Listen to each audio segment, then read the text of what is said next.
আমি আসলে নিজের কোনো প্রয়োজনে দেশ থেকে বের হইনি। আমি বের হয়েছিলাম দেশ এবং জনগণের প্রয়োজনে। যেখানে গিয়েছি জনগণের স্বার্থকে, দেশের স্বার্থকে সামনে রেখেই কথা বলার চেষ্টা করেছি। এবং যেখানে গিয়েছি একটা কথা বলার চেষ্টা করেছি যে দুনিয়ার সকলের সাথেই আমরা সম্মানজনক সম্পর্ক চাই। এই সম্পর্কটা হবে মিউচুয়াল রেসপেক্ট এবং ইকুইটির ভিত্তিতে। আলহামদুলিল্লাহ, আমরা যত জায়গায় গিয়েছি তাদের অ্যাপ্রিসিয়েশন আমরা পেয়েছি।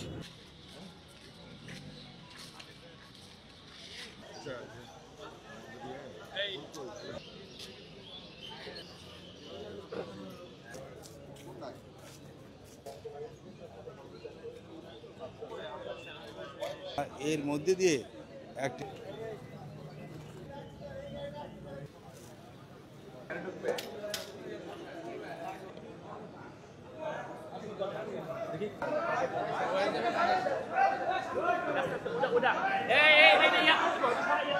আসসালামু আলাইকুম ওয়া রাহমাতুল্লাহ। আপনারা সবাই ভালো আছেন? সম্মানিত সাংবাদিক বন্ধুগণ, আজকে আমার সাথে এখানে বাংলাদেশ জামাত ইসলামীর দুইজন নায়েবে আমির, সেক্রেটারি জেনারেল সহ কেন্দ্রীয় নেতৃবৃন্দ রয়েছেন। আপনারা হয়তো জানেন, গত মাসের 19 তারিখ আমি উমরার উদ্দেশ্যে দেশ থেকে বের হয়েছিলাম।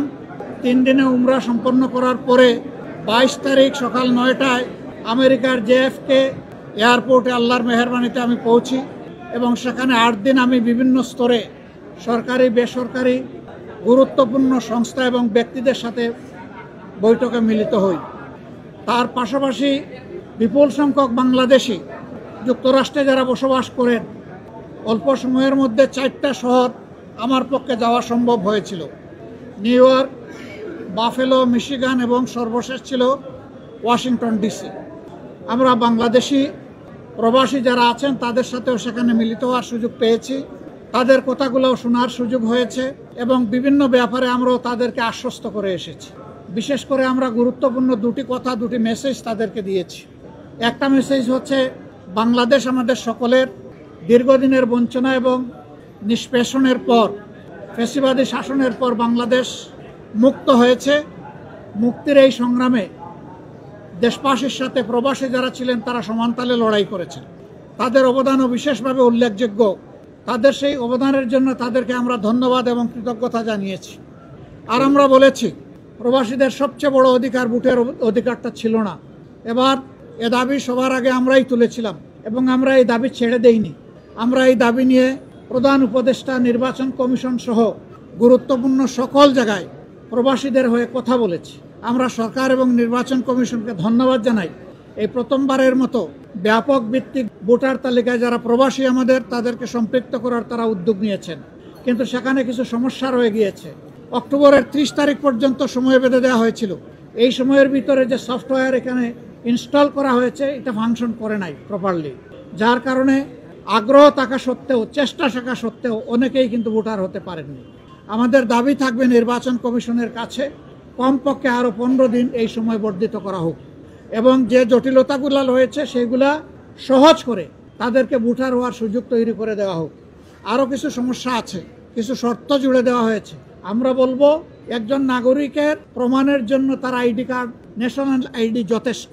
তার পাশাপাশি যদি তার একটা পাসপোর্ট থাকে, ভ্যালিড পাসপোর্ট, তাহলে আর কিছুরই প্রয়োজন হয় না। সেখানে কোথায় কারেন্টের বিল কে দিল, পানির বিল কে দিল কি দিল না, হোল্ডিং ট্যাক্স দিল না, অনেকের সেগুলো শর্ত জুড়ে দেওয়া হয়েছে।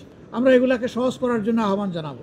এর পাশাপাশি আরেকটা মেসেজ আমরা তাদেরকে দিয়েছি, তাদের দায়িত্ব শুধু দেশকে দেওয়া নয়, দেশের দায়িত্ব তাদেরকে সম্মান দেওয়া এবং মিলেমিশে দেশে, প্রবাসে, নিবাসে যারা আছেন, আমরা সবাই মিলে সবগুলা হাত একত্রিত করে, সবগুলা মেধাকে এক কেন্দ্রে এনে আমরা আমাদের দেশকে নিয়ে ইনশাআল্লাহ আগামীতে সামনে আগাতে চাই।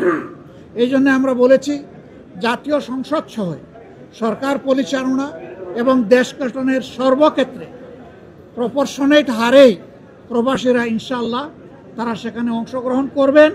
তাদের সেই জায়গাটা নিশ্চিত করা হবে ইনশাআল্লাহ। এটা হয়তো সময় লাগবে, এটা আজকেই বললে আজকেই হবে না, কিন্তু এটি আমাদের স্বপ্ন। স্বপ্ন বুনলে একদিন আল্লাহ তাআলা বাস্তবায়ন করবেন ইনশাআল্লাহ। আমরা সেই স্বপ্নের দিকে আগাবো আল্লাহ চাই। সম্মানিত সাংবাদিক বন্ধুগণ, এরপরে সর্বশেষ আমি তুরস্কে এসেছিলাম, যুক্তরাজ্য এবং তুরস্ক। সেই তুরস্ক থেকে আজকে এখানে আসলাম। সেখানেও সরকারি, বেসরকারি বিভিন্ন পর্যায়ে আমার অত্যন্ত গুরুত্বপূর্ণ মিটিং হয়েছে। আর বাংলাদেশি ডায়াসপোরা আছে যারা, তাদের সাথেও আমার বসা হয়েছে, তাদের কথাও শোনার সুযোগ হয়েছে। আমি আসলে নিজের কোনো প্রয়োজনে দেশ থেকে বের হইনি। আমি বের হয়েছিলাম দেশ এবং জনগণের প্রয়োজনে।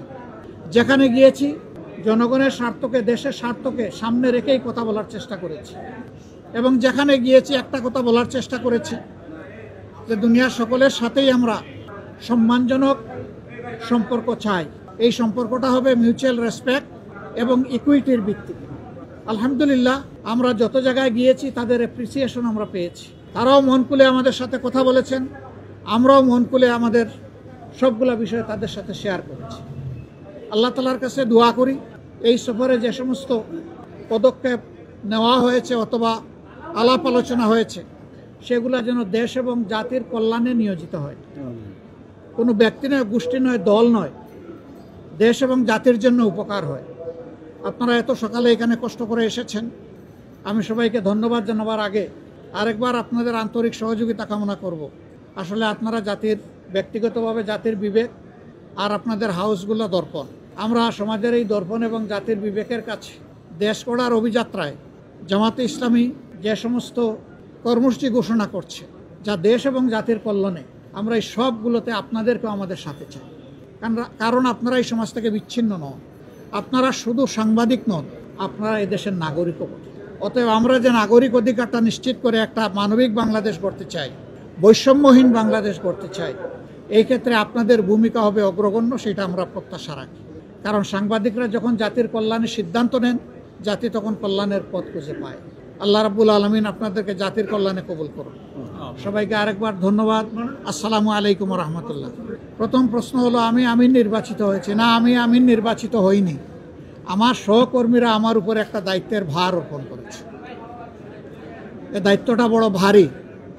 আপনারা দোয়া করবেন দেশ এবং দিনের জন্য। এই দায়িত্ব পালনে আল্লাহ যেন আমাকে সাহায্য করেন। আর পাশাপাশি আমি আপনাদেরও সহযোগিতা চাই। আমাদের মধ্যে মতানৈক্য হোক, তবে দোয়া করেন মত বিরোধ যেন না হয়। মতের ভিন্নতা থাকবে, এটাই গণতন্ত্রের সৌন্দর্য। সব দল তো এক দল নয়, সবগুলা দল ভিন্ন ভিন্ন, তাদের দৃষ্টিভঙ্গিতেও কিছু পার্থক্য থাকবে, এটাই স্বাভাবিক। আমরা সকলের মতকে শ্রদ্ধার সাথে দেখি, তবে আমরা নিজেরা যে মতটা প্রকাশ করি, আমরা চেষ্টা করি চিন্তা ভাবনা করে জাতির স্বার্থেই সেই মতগুলো প্রকাশ করার। অতএব মতানৈক্য এটা ডেমোক্রেসির সৌন্দর্য। এটার জন্য এখানে বিরোধ লেগে গেছে অথবা অনেককে একেবারে দেশ অস্থির হয়ে গেছে, আমরা এটুকু চিন্তা করতে রাজি নই। গণভোটের ব্যাপারে তো আমরা আমাদের দৃষ্টিভঙ্গি অলরেডি আমরা দিয়ে দিয়েছি। ফেব্রুয়ারিতে নির্বাচন আপনারা, আমরা, দেশবাসী সবাই দেখতে চাই ইনশাআল্লাহ। শুধু আমরা না, সবাইকে নিয়ে আমরা দেখতে চাই। Thank you so much. আসসালামু আলাইকুম রহমতুল্লাহ।